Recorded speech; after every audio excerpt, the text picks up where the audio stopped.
जब भोजन राजसिक और तामसिक हो जाता है तो शरीर में और मन में दोनों में विकार पैदा हो जाते हैं और प्रसन्नता का नाश हो जाता है। जो सहज प्रसन्नता प्रकट होनी होती है, तो पहले भोजन को सुधारिए। सात्विक भोजन, बड़ा आनंद आता है जब 4 रोटी थोड़ा सा नमक लेकर के ऐसे या थोड़ा सा दाल पा लीजिए, फिर आप देखिए शाम। पर वो पानी के लिए मन तैयार नहीं, उसको 14 सब्जी चाहिए, नाना प्रकार की सामग्री चाहिए।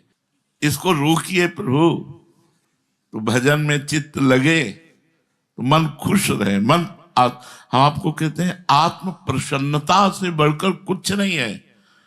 और आत्म प्रसन्नता जब विषयों का राग पूर्वक सेवन करते हैं तब वो नष्ट हो जाती है। और आंतों का एक थैला है, आप इसको बढ़ाते चले जाओ बढ़ती चली जाएंगी, घटाते चले जाओ घटती चली जाएंगी। एक लिमिट से आप भोजन पाओ तो एक लिमिट से अनलिमिट पाओ अनलिमिट, जैसा अभ्यास जैसा करोगे। तो साधक को गुरुपाक भोजन से बचना चाहिए, गरिष्ठ भोजन जो बहुत देर में पचने वाला हो, और बलवान भोजन से बचना चाहिए। हमें बलवान भोजन से क्या जरूरत है? बल वाले भोजन से छाछ, रोटी, दाल, थोड़ा चावल, थोड़ी सब्जी, बस पर्याप्त। एक नियम बना ले, और रोज बदल के पाना ये भी ठीक नहीं है। एक नियम पूर्वक पाना, मतलब संभालिए, यही आपकी साधना को संभालेगा। भोजन आपका सही होना चाहिए। दूसरा, दृष्टि, देखने का साधक को सावधानी पूर्वक देखने का सावधानी पूर्वक कार्य करना चाहिए। किसी को देखा तो राग न होने पावे, किसी को देखा द्वेष न होने पावे। तो राग कैसे होता है? गुण देखने पर। और द्वेष कैसे होता है? दोष देखने पर। गुण देखने पर उसकी स्तुति होती है और दोष देखने पर उसकी निंदा होती है, जो दोनों तुम्हारी प्रसन्नता का नाश करते हैं। पहला भोजन, दूसरा दर्शन। यदि हम किसी की निंदा करेंगे तो हमारे सारे पुण्य नष्ट हो जाएंगे और पाप बढ़ेंगे। किसी में दोष दर्शन करेंगे, वो दोष हमारे अंदर आ जाएगा। किसी में गुण दर्शन करेंगे, उससे हमारा राग हो जाएगा, तो भगवान का भजन छूट जाएगा। उस व्यक्ति का चिंतन होगा। राग और द्वेष दोनों को छोड़ना है। राग द्वेष दोनों छोड़िए, खोजिए पद निर्वाण।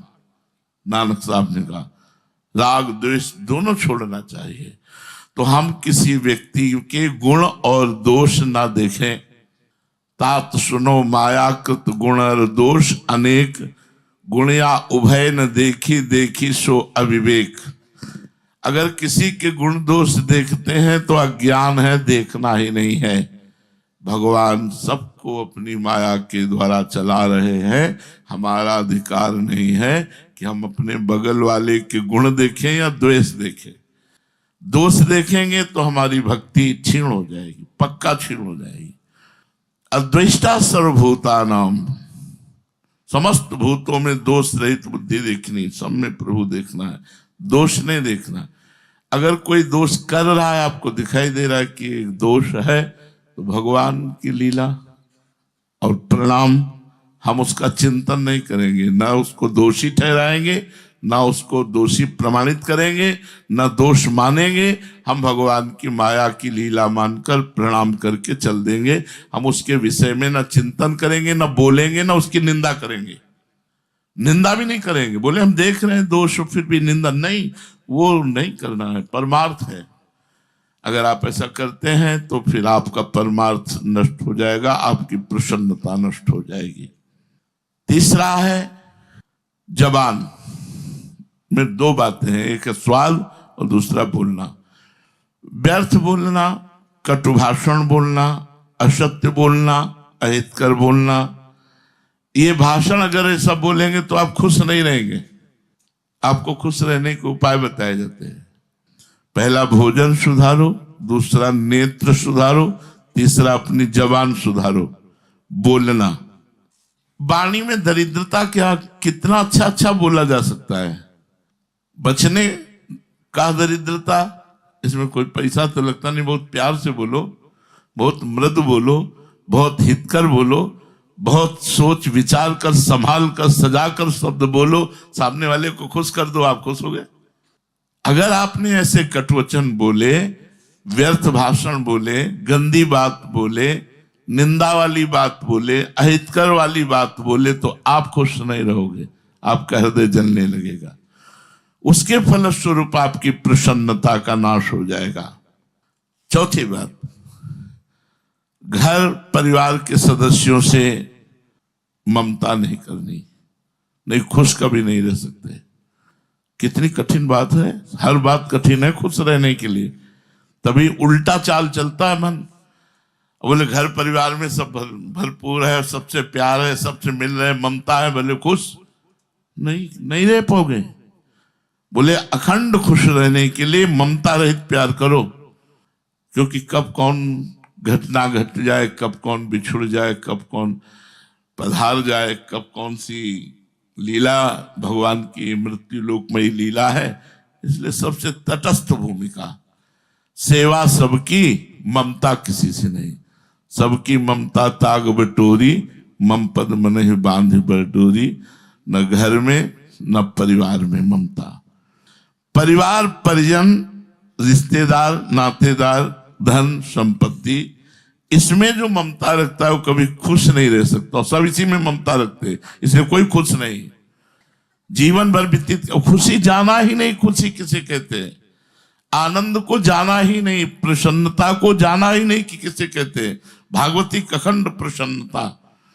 जैसे खुशी मिली श्रीवास जी को, महाप्रभु चैतन्य देव के संग के प्रभाव से उन्हें खुशी मिली।